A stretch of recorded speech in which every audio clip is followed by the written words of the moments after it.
Our project is designed to think about a fundamental injustice. And that injustice is that the vast majority of people who experience homelessness in America are folks of color. And that's not a thing that we talk about a lot.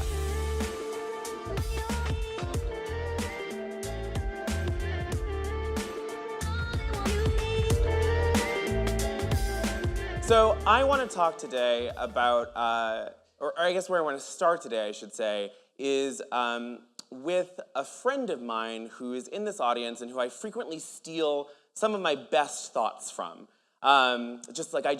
Whenever she says something good, I think to myself, I can say that on stage. Because that's who I am as a person. It's important to be honest with yourself about who you are as a person. And she once asked me where I got my sense of urgency about the work, right? Why do you do this? Where does your moral compass come from? I don't have a moral compass. That's just another facade that I like to put out there. But when I answered that question, I said, my family and I had mentors and I had this and I had that.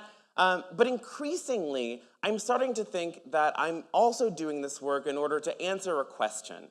And that question was actually written by Dr. Vincent Harding, who asked, is America possible? That was the question.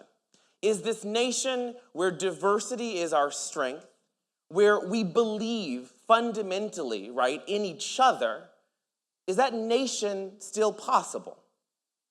And what I want to talk to you about today is that, yeah, I think it is. I think America is possible, but we might have to make it possible again. I did that. I just want to be clear. So our project is designed to think about a fundamental injustice. And that injustice is that the vast majority of people who experience homelessness in America are folks of color. And that's not a thing that we talk about a lot. We are, unfortunately, a little bit colorblind, right? But when I look at the folks who are experiencing homelessness in America tonight, those folks are about 60 to 65% folks of color, and about 40 to 50% Black, specifically. That's staggering. And it flies in the face of everything that we get told, right? So we get told that homelessness is related to poverty. But poverty in America is actually overwhelmingly white. It is the condition of being without a home that seems to belong primarily to folks of color. So we started collecting all this data. I'm a big fan of data. I'm a nerd. I'm annoying. That's not what I want. And in our data, what we found is a lot of stuff that we already know, which is that homelessness is caused by all these other systems. So homelessness has inputs from child welfare, from housing, from criminal justice, from the health, from the lack of the health system, right? From employment. There's continued employment inequity. A really funny thing about my name, just as an aside, as a fun story. So I have this really white name. My name is Marc Edward Thomas Dones. And I have gone to many an interview and showed up and said, hi, I have an interview today. I'm Mark. And they've said, what? What we're aware of, right? I mean, we've all probably seen the studies that folks who have more ethnic-sounding names, who have the same skills on a resume, are not going to be called for the interview, right? So I'm really lucky that I have this really white name. Because it means people call me, and then I can show up, right? And be Black. But, right, so we know a lot of this, right? All of you who do this work know that these systems and these inequities exist. So, this question is, You know, if you're gonna go out into the community, you're gonna collect 148 oral histories. What did you learn? Family down here. I have family down here. I mean, I have friends. But then at the same time, I don't. So it's not like when I leave here, I could go. But staying the night is out of the To a question. family member's house. My two kids and their father was living inside his mother's house, which she owns the house, and then she wasn't like able to take care of it like how she used to, and like things started getting cut off slowly, like the water, the gas, the electricity. We started having no food, and then like she left, and then we didn't have nowhere to go, so we just stayed. And then after that, it started to get cold outside, so we just like, let's just go to the shelter. Basically, I'm home. So now I'm back here in this shelter. I didn't have nowhere to live, you know, so. There's something really, really shocking about that clip to me. Every time I conducted that interview. What's shocking to me is that those folks had a home, right? Didn't just have a home, owned a home. And then over time, right, things started to fall apart. And they wind up going to a shelter because that makes more sense than staying in the home that they own. Our group is calling this phenomenon something called network impoverishment, which is this thing that we're seeing in communities of color where people try to take care of each other, but there isn't enough capital in the network to allow that to happen. So in this clip, right, they move in with a relative to a house that they own.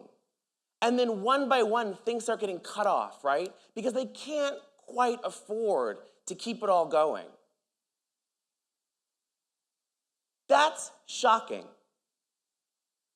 And it's something that is very, very different and requires a different kind of approach, I think, than what we've traditionally done as our antidotes to homelessness, right?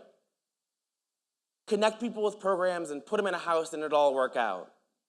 I think another thing that's really important, right, is to think that problems can be solved. So I try not to be a total downer everywhere I go. And also, I try to do something in life that can be done, right? I'm old enough now that I tend not to just like go charging off after windmills and say, like, oh, I'm gonna do this impossible thing for no reason. But we can solve this problem. We're at a place where we can solve this problem.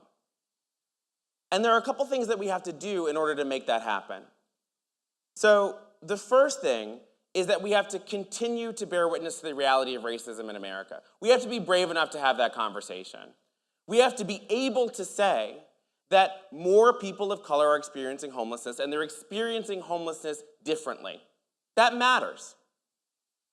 That's not, I think it's really critical, right, that we say that's not playing favorites, that's using data. We love to talk about how we, like, you know, I use data, I'm data-driven. All right, use data. Talk about who's experiencing the problem. The next thing is that we need to focus on local solutions. So we've put a lot of energy into the federal government. Maybe the federal government isn't the place where we need to put all that energy anymore. And then finally, and this I think is the most important thing, we can redesign our systems. Like America is just some dumb big dream, right? We're all sort of collectively hallucinating a thing together. And at any point in time, we can decide to do something different than the thing that we did yesterday, right? For those of us who've done any kind of therapeutic work, we talk about that all the time. People come in and they sit down and they're like, I did a dumb thing yesterday. And the core tenet of what you say, right, is, well, you don't have to do that dumb thing today. As a nation, we don't have to keep doing the same dumb thing.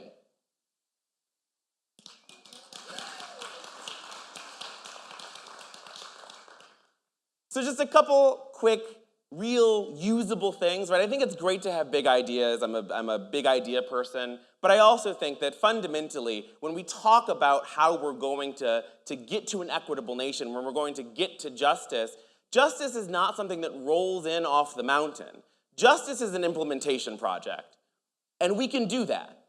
So at the agency and community level, we bifurcated these. So at the agency level, we need to focus on diversity and inclusion, right? So we need to have agencies that reflect our communities and reflect the populations that we serve. We need to focus on career pathways for folks of color.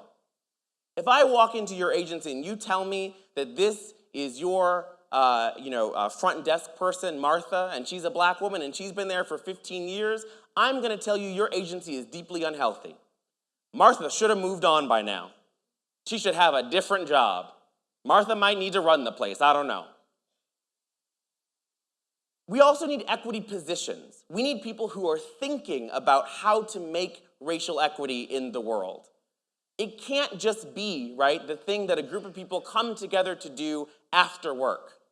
It has to be part of someone's job, part of someone's responsibility to think about how are we, as an agency, producing a more just society.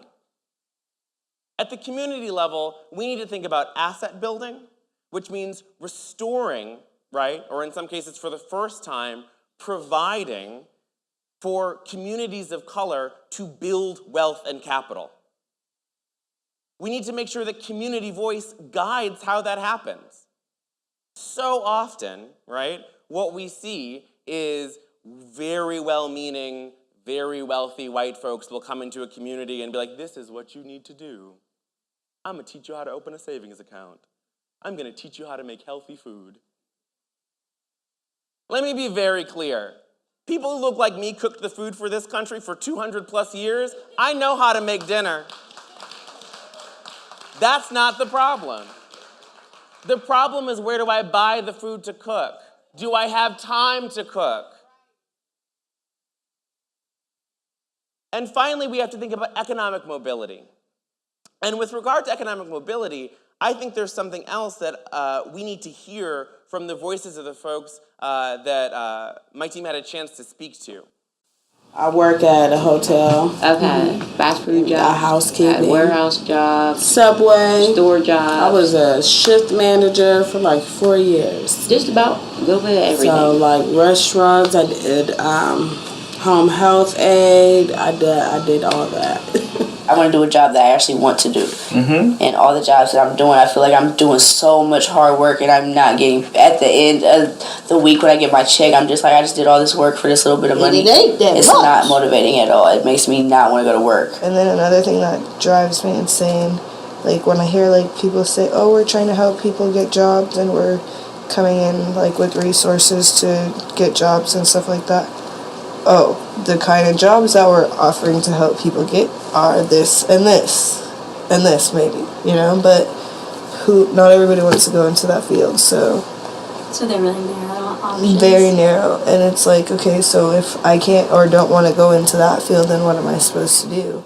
What I think that demonstrates, right, is that when we focus on connecting people with jobs, we connect them with just that, jobs. We don't connect them with careers. We don't connect people with actual pathways, right? If you entered the shelter working at McDonald's and I reconnect you to McDonald's, did I help you? We have to be much more rigorous and much more intentional about listening to these voices. That's how systems get transformed. No system has ever changed without the input of the people who are being directly affected.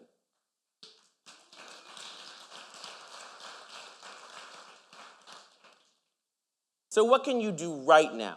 That's always a good question to ask, right? Like, what are my immediate action steps, right? That's how the meeting ends. What are our action items? Your action items are to go back to your community and think about racial equity. That's it. All you need to do is go back to your community and think about racial equity. Ask yourself, how can I bring racial equity into this meeting? Ask yourself, how do I listen more attentively to the voices of the people who I'm helping? And the last thing I want to say, so I started this by saying, I think about this question from Dr. Harding. I really, really do believe, right, that America, where diversity is our core strength, where we are not just saying that opportunity belongs to some people, is a possible place. I really do believe that. And part of the reason I believe that is America is better now than it's been before. And I can say that to you because we can drink at the same water fountains. I can say that to you because my ancestors got auctioned on stages, but I'm up here talking to you. It is a different America. All that America required was that people had the audacity to imagine that we could do something better. You have that same audacity, and I know you do because you're here and you're listening. So go back to your communities and just dream a little. Thank you. Our project is designed to think about a fundamental injustice. And that injustice is that the vast majority of people who experience homelessness in America are folks of color. And that's not a thing that we talk about a lot.